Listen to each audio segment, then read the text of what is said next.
जय हिंद। आज का हमारा टॉपिक है प्राचीन भारत का इतिहास। इसमें हम लोग आज बौद्ध धर्म को पढ़ेंगे। बौद्ध धर्म में आज हम लोग सिद्धार्थ से गौतम बुद्ध बनने की यात्रा के बारे में जानेंगे। कल की वीडियो में हम लोगों ने दोस्तों बौद्ध धर्म के त्रिपिटक, अष्टांगिक मार्ग, 10 शील ये सब देख लिया था। आज हम लोग सिद्धार्थ से गौतम बुद्ध के बारे में जानेंगे। तो चलिए शुरू करते हैं।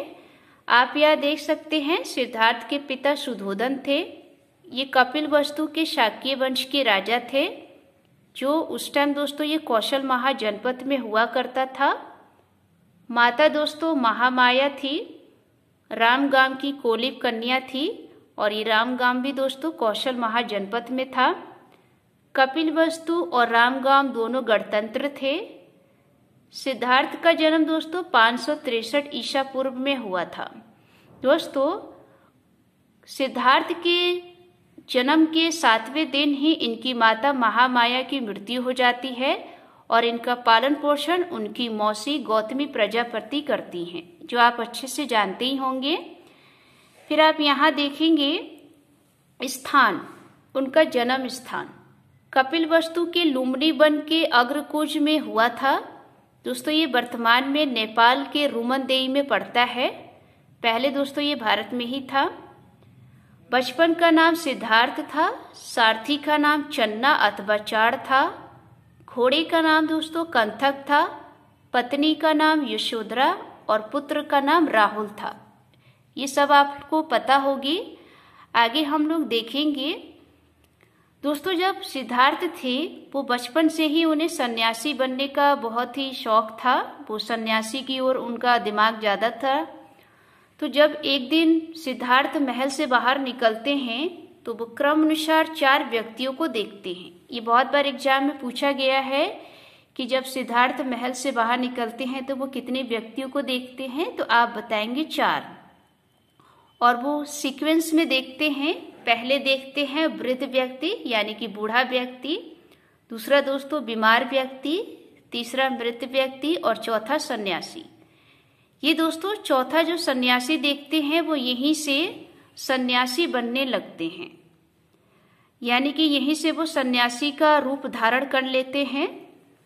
29 वर्ष की आयु में रात में अपना महल त्याग देते हैं। पूछा जाता है कि उन्होंने कितनी वर्ष की आयु में अपना महल या घर छोड़ा था, तो आप बताएंगे 29 वर्ष की आयु में। घर छोड़ने की घटना को महाविनिष्क्रमण के नाम से जाना जाता है। ये भी बहुत बार पूछा जाता है कि गौतम बुद्ध की घर छोड़ने की घटना को क्या कहते हैं, तो महाविनिष्क्रमण। ठीक। फिर आप देखेंगे कपिलवस्तु में एक नदी थी, ओनामा नदी। इस नदी के किनारे एक बाग था, अनुप्रिय बाग।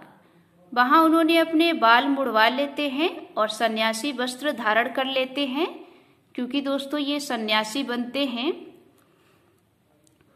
उसके बाद ये कपिलवस्तु से वैशाली की ओर चले जाते हैं, क्योंकि सन्यासी वस्त्र धारण करके ये ज्ञान की प्राप्ति में लग जाते हैं। तो जब ये वैशाली में जाते हैं तो एक सांख्य दर्शन के गुरु होते हैं, आप यहाँ देख सकते हैं, जिनका नाम था अलार कलाम।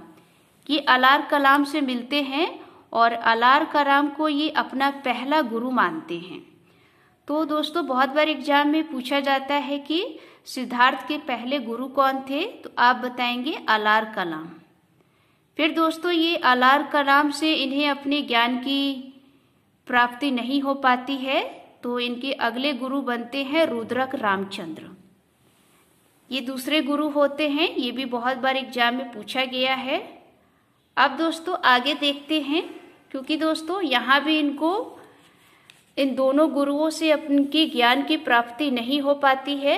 फिर ये चले जाते हैं उरुबेला।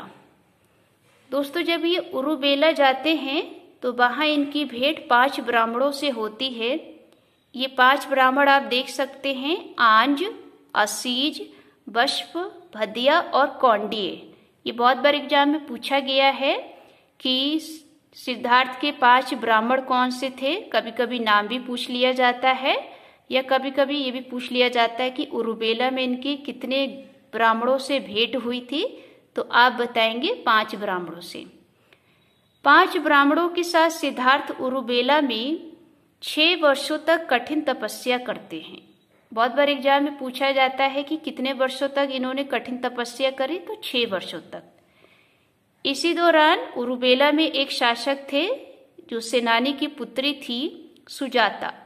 ये सुजाता दोस्तों सिद्धार्थ और 5 ब्राह्मणों के लिए खीर लाती है, जिन्हें सिद्धार्थ खा लेते हैं। लेकिन ये 5 ब्राह्मण नहीं खाते क्योंकि ये कठोर तपस्या कर रहे होते हैं। जब ये सिद्धार्थ खीर को खा लेते हैं तो इसी कारण जो 5 ब्राह्मण होते हैं इनसे इनका मतभेद हो जाता है, यानी कि विवाद हो जाता है। और ये ब्राह्मण जो होते हैं सिद्धार्थ को छोड़कर सारनाथ चले जाते हैं। फिर दोस्तों सिद्धार्थ जो है ये बोधगया चले जाते हैं।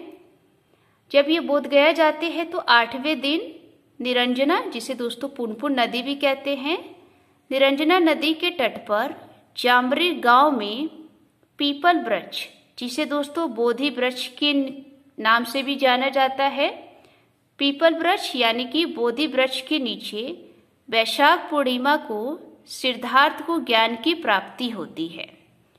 ये भी बहुत बार एग्जाम में पूछा गया है कि किस वृक्ष के नीचे उन्हें ज्ञान की प्राप्ति होती है, किस नदी के तट पर उन्होंने ज्ञान की प्राप्ति ली। तो इस बात को नोट करके रखिएगा।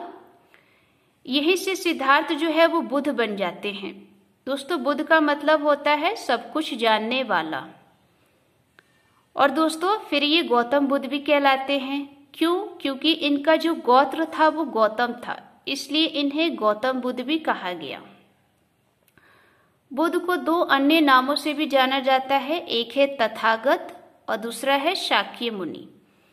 दोस्तों तथागत का मतलब होता है सब कुछ जानने वाला और शाक्य मुनि का मतलब होता है शाक कुल का एक राजा जो मुनि बन गया।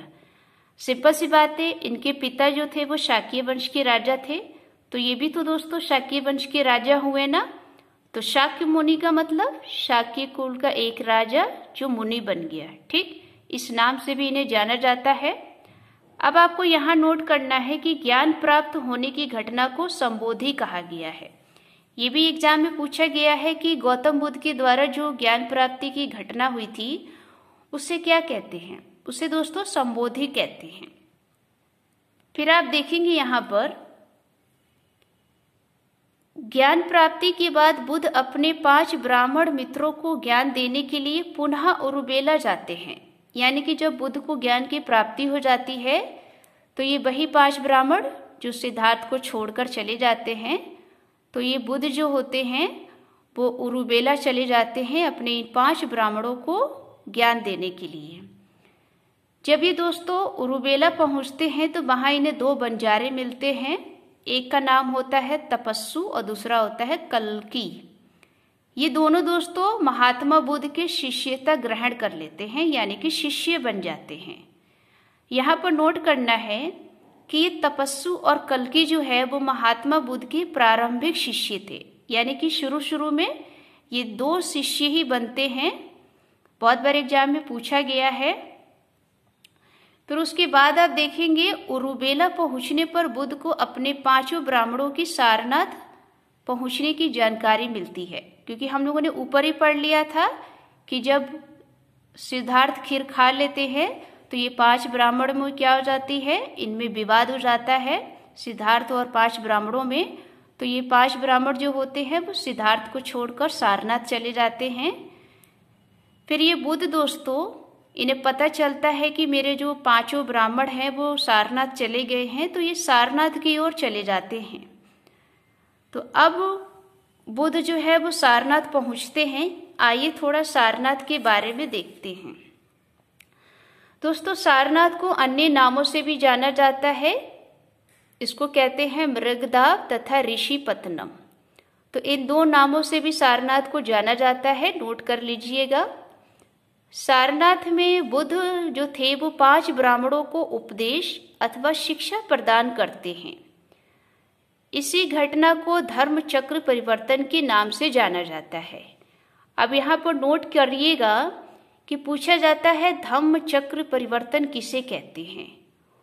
तो जब बुद्ध ने सारनाथ में अपने 5 ब्राह्मणों को जो उपदेश यानी कि जो शिक्षा दी थी उसी को धम्म चक्र परिवर्तन के नाम से जाना जाता है। ठीक, इसके बाद दोस्तों बुद्ध जो है काशी की ओर प्रस्थान करते हैं, यानी कि बनारस चले जाते हैं। आइए जरा, जब बनारस जाते हैं तो दोस्तों यहाँ पर एक व्यापारी होता है यश नाम का। यश नामक व्यापारी अपने पूरे परिवार तथा 50 अन्य व्यापारियों के साथ बुद्ध की शिष्य ग्रहण करता है। अब यहाँ नोट करना है कि यश की पत्नी तथा माता बुद्ध की पहली उपासिकाएं बनती हैं। यानी कि जो ये काशी में जो यश नामक व्यापारी होता है वो अपने पूरे परिवार के साथ बुद्ध की शिष्यता ग्रहण कर लेता है। तो इसमें जो इसकी पत्नी होती है और इसकी जो माता होती है, ये दोनों बुद्ध की पहली उपासिकाएं बनती हैं। यहाँ पर नोट कीजिएगा, एग्जाम के लिए बहुत ही इम्पोर्टेंट है। इसके बाद पुनः ये सारनाथ लौटते हैं और अपना प्रथम वर्षावास व्यतीत करते हैं। यानी कि काशी के बाद ये वापस कहाँ चले जाते हैं? सारनाथ में। और दोस्तों बरसात का मौसम होता है, पानी भर जाता है, तो इन्होंने अपना जो प्रथम वर्षावास यानी कि बरसात में जो रुकने का स्थान था वो दोस्तों सारनाथ में करते हैं। इस बात को भी नोट करिएगा। फिर दोस्तों ये सारनाथ के बाद ये उरुवेला जाते हैं। आइए देखते हैं उरुवेला में क्या होता है। दोस्तों उरुवेला में भद्र नामक व्यक्ति 30 लोगों के साथ बुद्ध की शिष्यता स्वीकार करता है। इन 30 लोगों को भद्र वर्गीय नाम से जाना जाता है। ये भी एग्जाम में पूछा गया है कि 30 लोगों को भद्र वर्गीय के नाम से क्यों जाना जाता है? क्योंकि भद्र नामक व्यक्ति 30 लोगों के साथ बुद्ध की शिष्यता स्वीकार करता है। फिर यही दोस्तों उरुवेला में ही 3 ब्राह्मण होते हैं। एक का नाम होता है मुख्य कश्यप, दूसरा नदी कश्यप, तीसरा गया कश्यप। इन तीनों के साथ बुद्ध की शास्त्रार्थ होता है, यानी कि किसी प्रकार की कोई शर्त वगैरह लग जाती है जिसमें ये हार जाते हैं। हारने के बाद ये तीनों बुद्ध जो है शिष्यता ग्रहण कर लेते हैं, यानी कि शिष्य बन जाते हैं। फिर दोस्तों ये उरुवेला के बाद ये राजगृह चले जाते हैं। राजगृह दोस्तों ये सारनाथ में ही है, यानी कि जो सारनाथ है वो राजगृह में पड़ता है।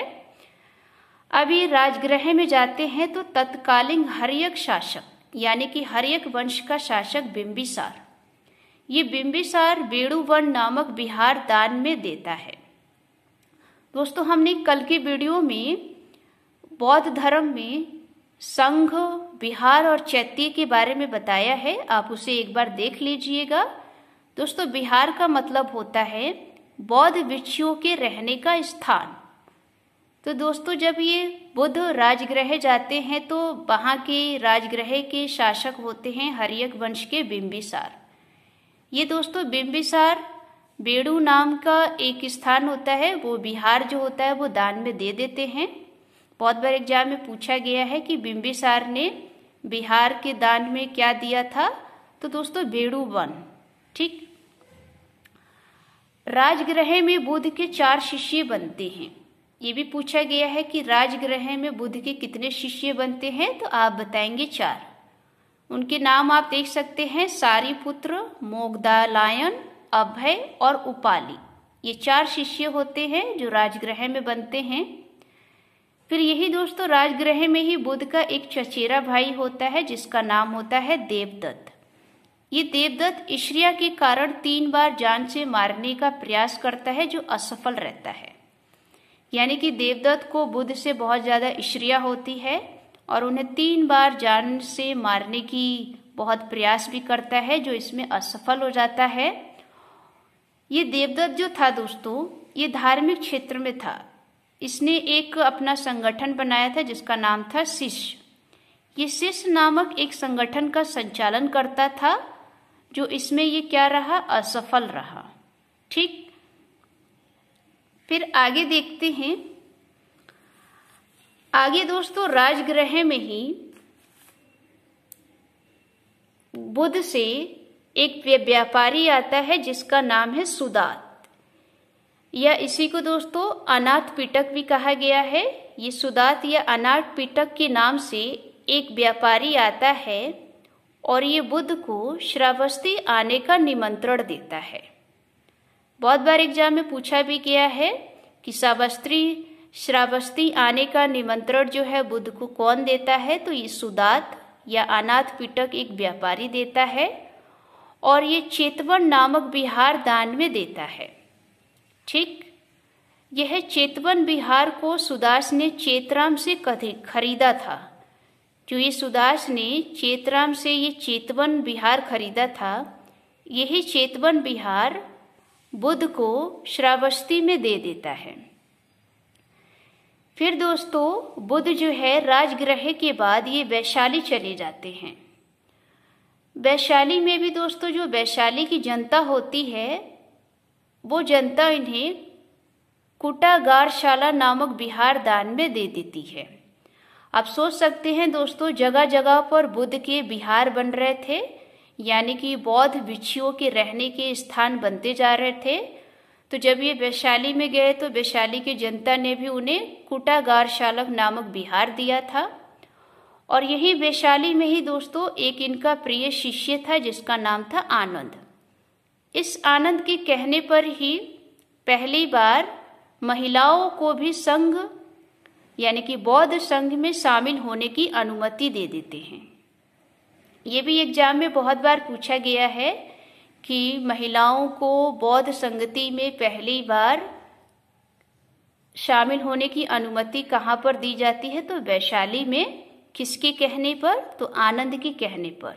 ठीक, फिर दोस्तों यहीं पर ही बौद्ध संघ में ही शामिल होने वाली पहली महिला इनकी मौसी गौतमी प्रजापति बनती है।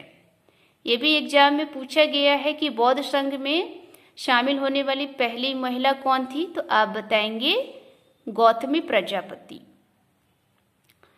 इसी दौरान दोस्तों बुद्ध ने कहा था कि बौद्ध संघ में महिलाओं के शामिल होने के कारण अब यह धर्म 1000 वर्षों के बजाय 500 वर्ष तक ही चलेगा। आप सोच सकते हैं कि बुद्ध ने पहले से ही भविष्यवाणी कर दी कि इनका जो बौद्ध धर्म है वो 1000 वर्षों का जो चलने वाला था, अब वो सिर्फ 5 वर्षों तक ही चलेगा, 500 वर्षों तक ही चलेगा, ये महिलाओं के शामिल हो जाने के कारण। फिर दोस्तों बुद्ध ने गणिका मतलब दोस्तों वैश्या थी, यानी कि इसको नगर वधू भी कहते हैं।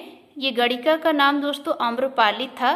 इस अम्रपाली के अतिथियों को स्वीकार करते हैं, मतलब अम्रपाली को भी उसमें बौद्ध संघ में शामिल कर लेते हैं। ये भी बहुत बार पूछा गया है। फिर दोस्तों आगे चलकर यहीं पर वैशाली में ही बुद्ध की भेंट एक अंगुलीमाल से होती है। दोस्तों ये अंगुलीमाल जो था वो लोगों की उंगलियों को काट लेता था और उन उंगलियों की माला बनाकर अपने गले में डाल लेता था। जब ये इसकी भेंट बुद्ध से होती है तो ये अंगुलीमाल बुद्ध से बहुत ज़्यादा प्रभावित हो जाता है और ये बुद्ध का शिष्य बन जाता है। ठीक, फिर आप आगे देखेंगे वैशाली के बाद ये पावा चले जाते हैं। जब ये वहाँ पावा में जाते हैं तो इनकी भेंट एक चुंद नामक कर्मकार या लोहार या सुनार से होती है।